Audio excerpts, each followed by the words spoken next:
আসসালামু আলাইকুম বন্ধুরা, আশা করি সকলে ভালো আছেন। সো আজকে আমি আপনাদেরকে দেখাবো যে কিউডি রাউটার আপনারা কিভাবে কেবল দিয়ে 50 থেকে 100 মিটারের মধ্যে কানেক্ট করবেন। অর্থাৎ একটি রাউটার থেকে আরেকটি রাউটার 50 মিটার দূরত্বের মধ্যে বা 100 মিটার দূরত্বের মধ্যে কেবল দিয়ে ল্যান টু ওয়ান পোর্টের মাধ্যমে আপনারা কানেক্ট করবেন। সো এই পুরো প্রক্রিয়াটি আমি আপনাদেরকে মোবাইলের মাধ্যমে দেখাবো। সো চলুন মোবাইল স্ক্রিনে যাওয়া যাক। সো ওয়েলকাম ব্যাক টু বন্ধুরা, আমরা মোবাইল স্ক্রিনে চলে এসেছি। সো এখন আমরা দেখব যে কিউডি রাউটার আপনারা কিভাবে অ্যাক্সেস পয়েন্ট মোড করে কেবল থ্রু 70 থেকে 80 মিটারের মধ্যে চালাবেন ল্যান টু ওয়ান পোর্টের মাধ্যমে। সো এই কাজটি করার জন্য আমাদের যে কাজটি করতে হবে, সর্বফার্স্ট আমাদের কিউডি রাউটারকে আমাদের মোবাইলের সাথে কানেক্ট করে নিতে হবে। রাউটারটি যদি আপনার কোনো কনফিগারেশন থাকে সেই রাউটারটিকে পুরো আপনি রিসেট করে নেবেন। এখন আমরা আমাদের ওয়াইফাই মোবাইলের সাথে কানেক্ট করে নিয়েছি কিউডি রাউটার। এখন আমাদের যে কাজটি করতে হবে, একটি গুগল ক্রোম ব্রাউজার ওপেন করতে হবে এবং ব্রাউজারে গিয়ে কিউডি রাউটারের আইপি দিয়ে অ্যাক্সেস করতে হবে 192.168.10.1 এবং এন্টারে ক্লিক করব। আপনাদেরকে কিউডি রাউটারের অ্যাডমিনিস্ট্রেটর পেজে নিয়ে আসবে এবং আপনাকে এখানে অ্যাডমিন পাসওয়ার্ড ক্রিয়েট করতে হবে একটি। সো আমি ADMIN11 আমার অ্যাডমিন পাসওয়ার্ড দিলাম এবং কনফার্মে ক্লিক করব। সো কনফার্মে ক্লিক করার পরে আপনাদের মাঝে এইরকম একটি ইন্টারপেজে নিয়ে আসবে। সো এখান থেকে দেখেন আপনারা পাঁচটার মতো মোড পেয়ে যাবেন।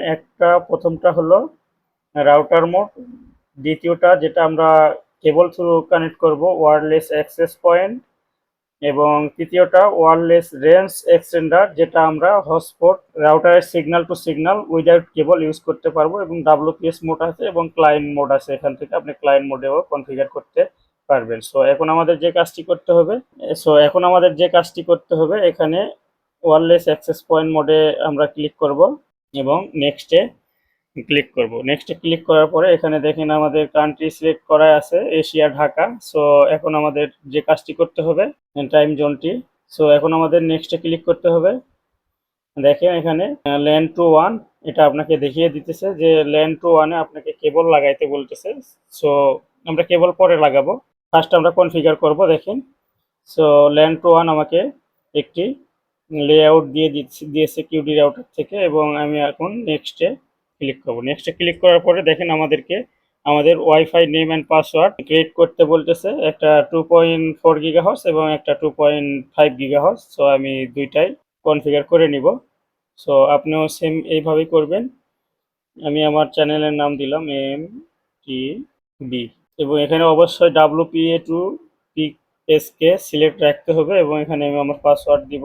আমি কমন পাসওয়ার্ড দিতেছি 1 2 3 4 5 6 7 8। আপনারা স্ট্রং পাসওয়ার্ড দিবেন, এটা আপনাদের বোঝানোর জন্য আমি কাজটা করতেছি। সো এখানে 5G নেটওয়ার্ক তৈরি করবো একটা, MTB ওয়াইফাই 5G, এবং এখানেও WPA2 এটা কিন্তু অবশ্যই আপনাকে সিলেক্ট রাখতে হবে, এবং এখানে আমি পাসওয়ার্ড দিব 1 2 3 4 5 6 7 8 একটা @ দিলাম। সো আমার দুইটাই ওয়্যারলেস নেটওয়ার্ক কনফিগার করা হয়ে গেছে, 2.4 gigahertz and 2.5 gigahertz. So next click করব। সো আপনাদেরকে এইরকম একটি পেজে নিয়ে আসবে। দেখেন এখানে শো করতেছে মোড ওয়্যারলেস অ্যাক্সেস পয়েন্ট এবং 2.4 গিগাহার্টজ এমটিবি ওয়াইফাই এবং পাসওয়ার্ড এটা, এবং নিচে 5 গিগাহার্টজের পাসওয়ার্ড এটা, এবং এখানে 7 অ্যাপ্লাই ক্লিক করব। তাহলে রাউটার সিস্টেমটি রিবুট নিবে এবং আমাদের কাজটি কিন্তু কমপ্লিট হয়ে যাবে। এখন কেবল লাগাইলে কিন্তু ইন্টারনেট চলবে।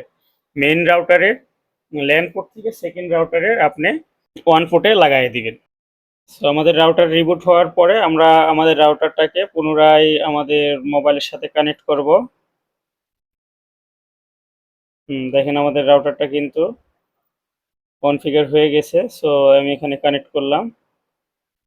দেখেন আমি যদি ইন্টারনেট স্পিড চেক দেই, কোনো প্রকার ট্রাবল শুট হবে না। আমি ফার্স্ট.com-এ দেখাই, fast.com ফার্স্ট.com। দেখেন আমার ইন্টারনেট কিন্তু স্মুথলি চলতেছে। সো ভিউয়ার্স, আমার ভিডিও যদি আপনাদের ভালো লাগে প্লিজ আমার চ্যানেলটি সাবস্ক্রাইব করবেন অ্যান্ড বেল আইকনটি বাজিয়ে দিবেন, যেন এই রিলেটেড নিত্য নতুন ভিডিও আমি আমার চ্যানেলে আপলোড করলে নোটিফিকেশনটি আপনারা সবার আগে পেয়ে যান। সবাই ভালো থাকবেন, সুস্থ থাকবেন। আসসালামু আলাইকুম।